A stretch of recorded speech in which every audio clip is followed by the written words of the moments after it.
안녕하십니까. 백선조입니다. 최근 코로나 상황이 창궐하는 듯합니다. 여러 가지 어려운 상황이 예상이 되고 있고요.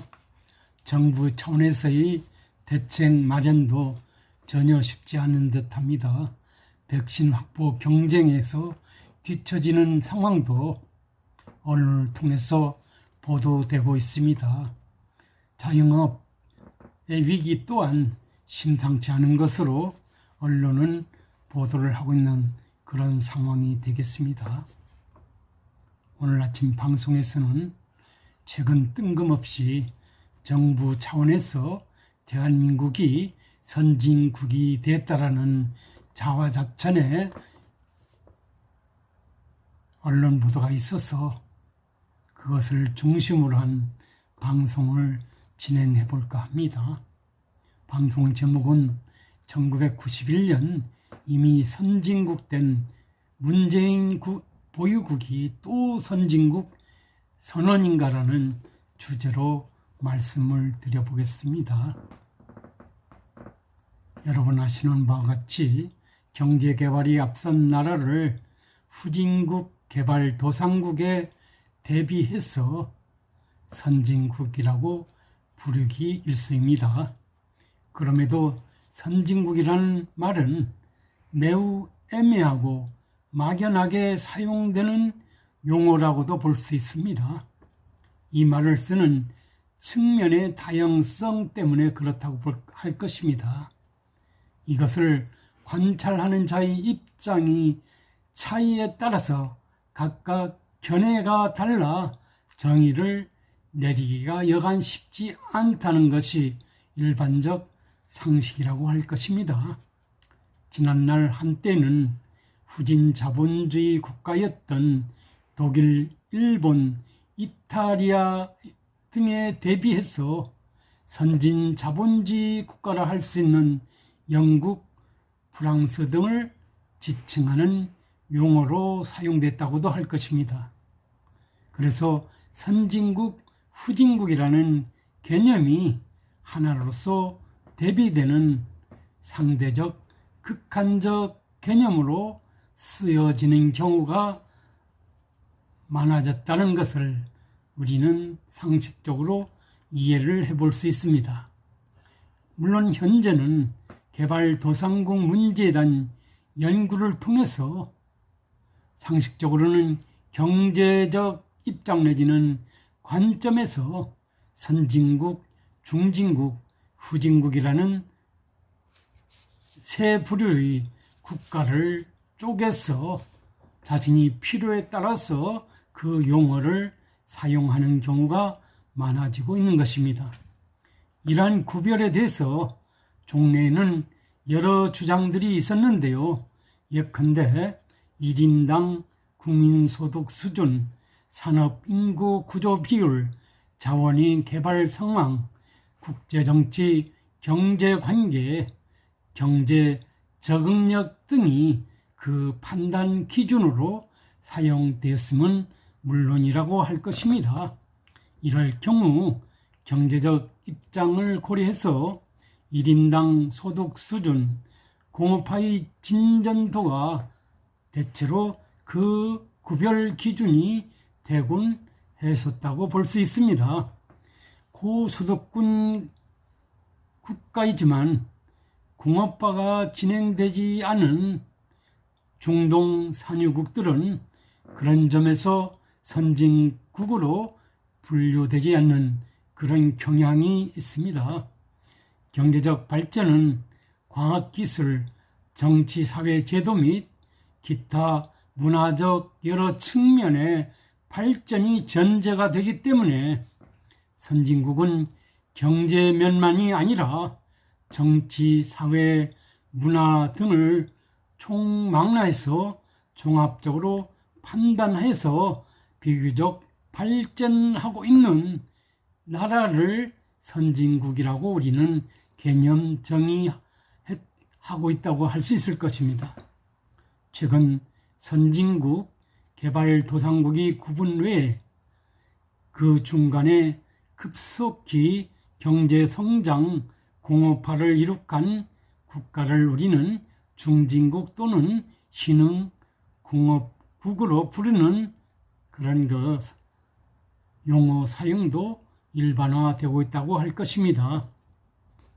이런 상황에서 지난 6일 문재인 대통령은 유엔 회원국의 만장일치 합의로 대한민국이 명실상부한 선진국임을 국제적으로 인정을 받았다면서 국민 여러분께서도 피와 땀으로 이룬 자랑스러운 성과라는 자부심을 가져주기 바란다고 했었습니다.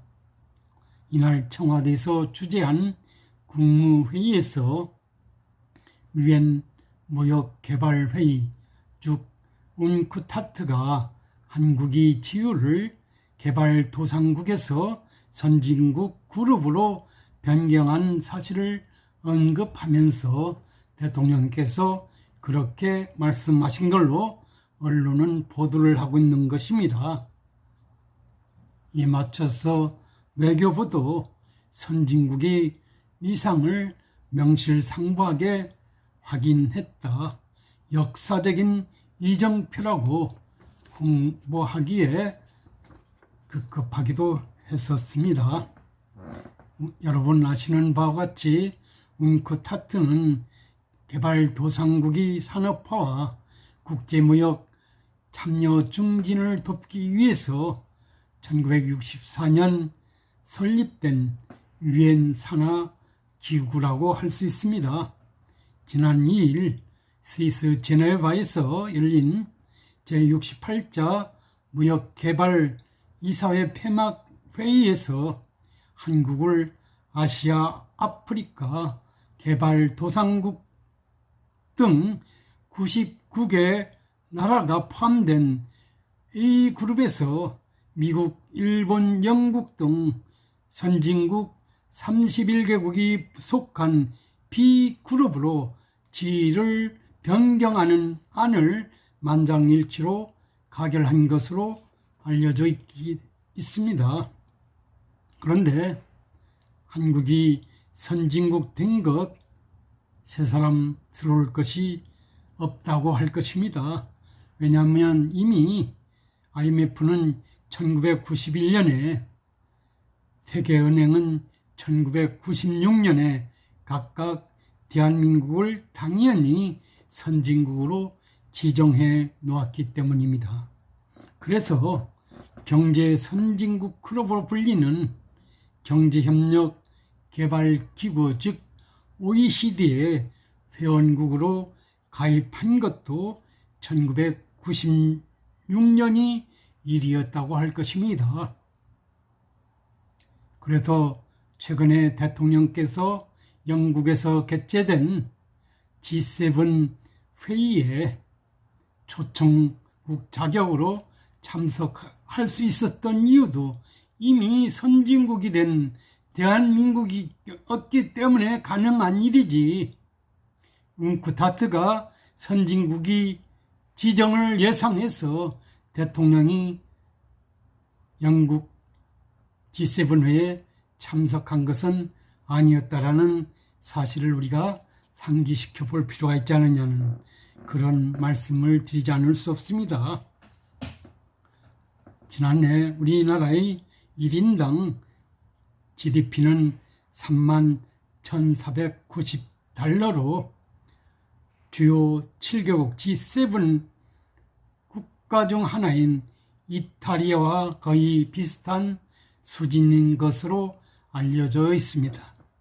그런데 이 지구상에서 선진국과 개도국을 명확하게 구분 짓는 일관된 기준은 없다는 점 제가 앞에서 말씀드린 바와 같습니다.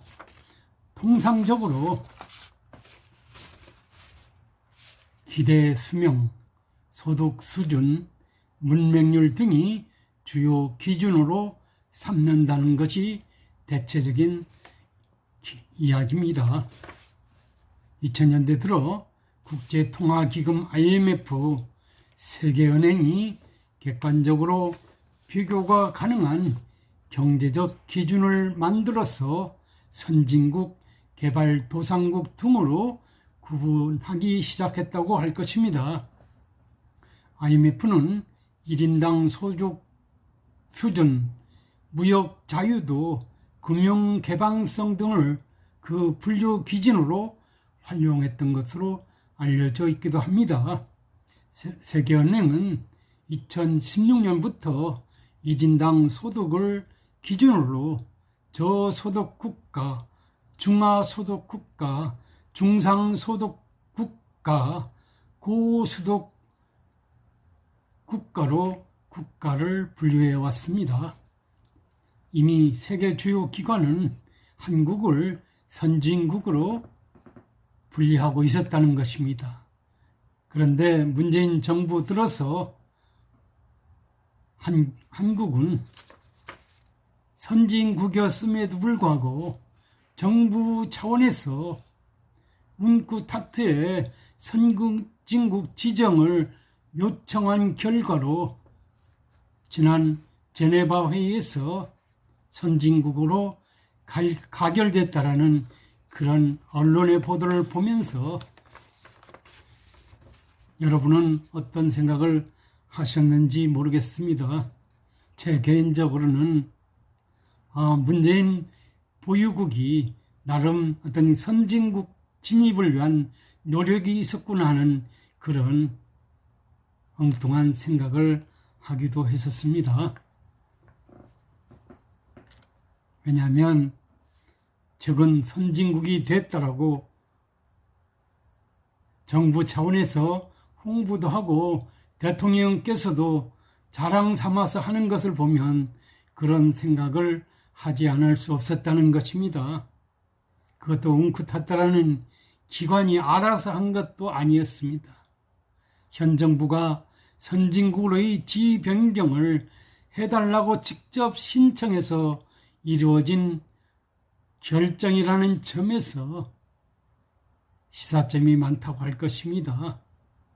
내세울 것 없는 정부가 이 국제기관에 신청을 해서 선진국 지위 하나 더 생겼다는 사실에서 말입니다.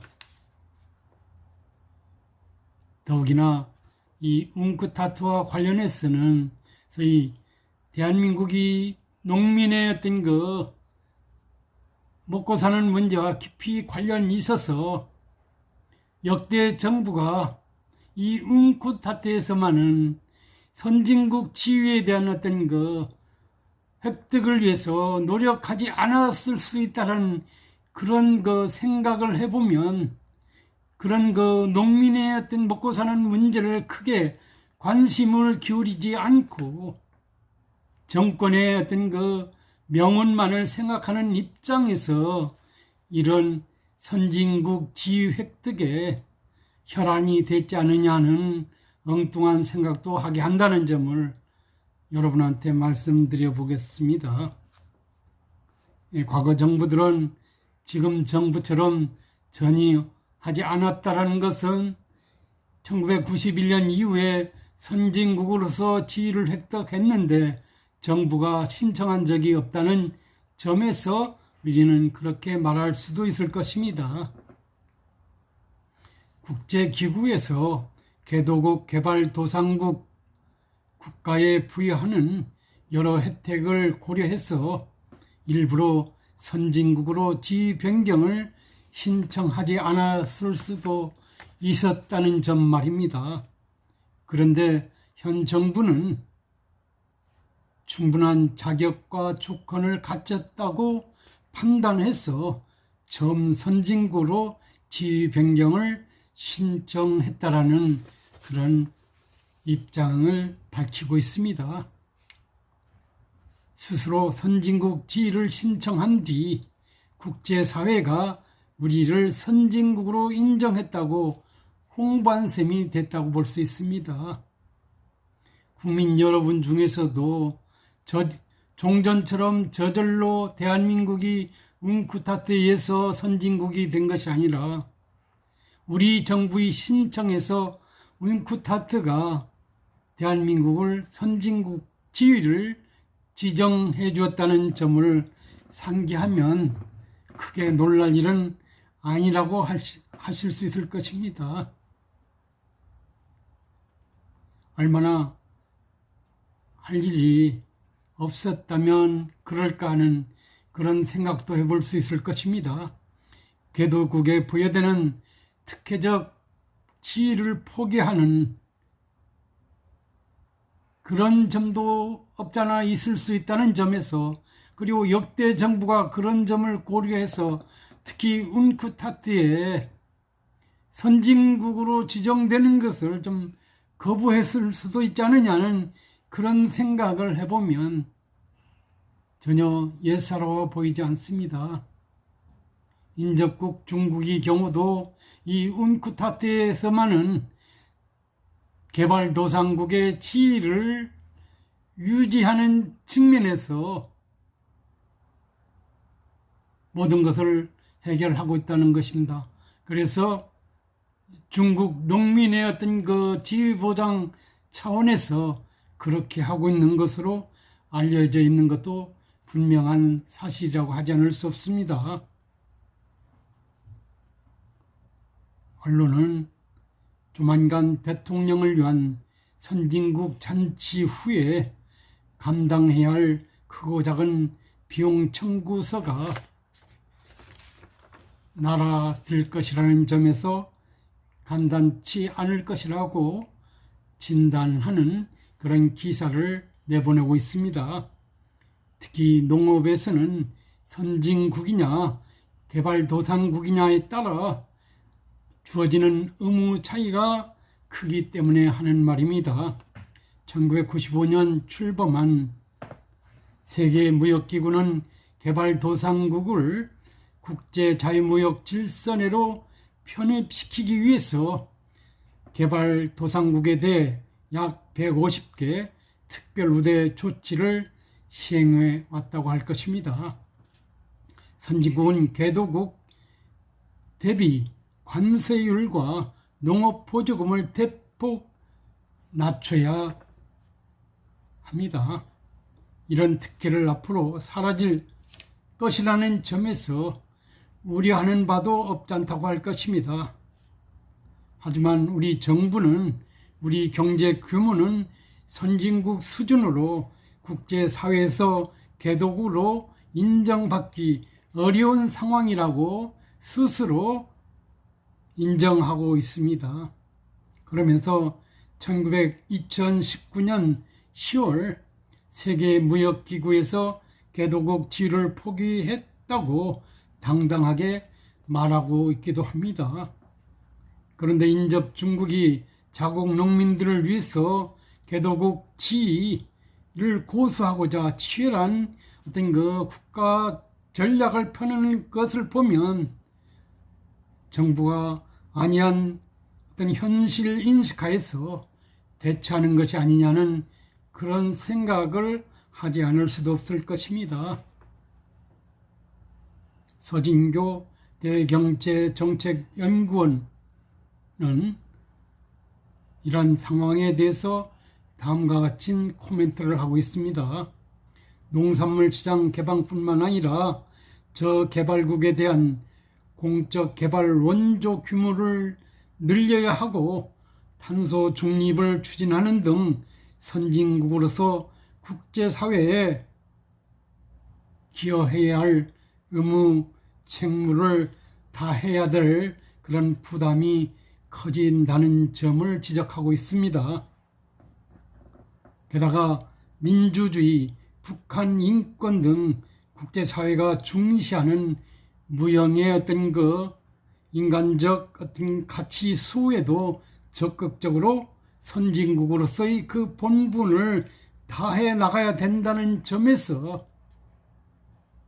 현 정부의 조치 반드시 옳은 것만은 아닐 수 있다라는 그런 메시지를 우리에게 전해주고 있습니다. 그렇다면 과연 현 정부가 이런 선진국으로서의 국제사회에 기여해야 할 책무와 의무를 잘 수행해 나갈 수 있을지 궁금하기 짝이 없습니다. 비근한 이로 우리가 북한에서 피살된 우리 공무원 사건이라든지 여러 가지 북한에 대한 인권 문제와 관련해서 우리 정부의 어떤 그 대처가 국제사회로부터 크게 비판받는 상황 등을 우리가 감안해 본다면 정부가 생각하는 선진국 지위 획득이 과연 우리에게 유리하게만은 작용하지 않을 수도 있다는 점을 연상하지 않을 수 없을 것입니다. 그렇다면 대한민국은 누구를 위한 나라인가를 반문하지 않을 수 없습니다. 대통령을 위한 나라는 절대 아니죠. 왜냐하면 우리는 헌법에 의해서 자유민주주의 법치국가를 우리가 그 존재 이유를 하고 있기 때문에 그런 점에서 국민을 위한 그런 나라라는 점에서 그리고 정부 차원에서 선진국 대례에 합류하는 그런 이상을 실현하는 측면에서는 긍정적일지 몰라도 국제사회 질서에서 닥칠 여러 가지 어떤 그 가치 실현이라든지 의무 책무를 다해야 되는 그런 부담을 떠날 수 있다는 점을 생각하면 전혀 간단해 보이지 않습니다.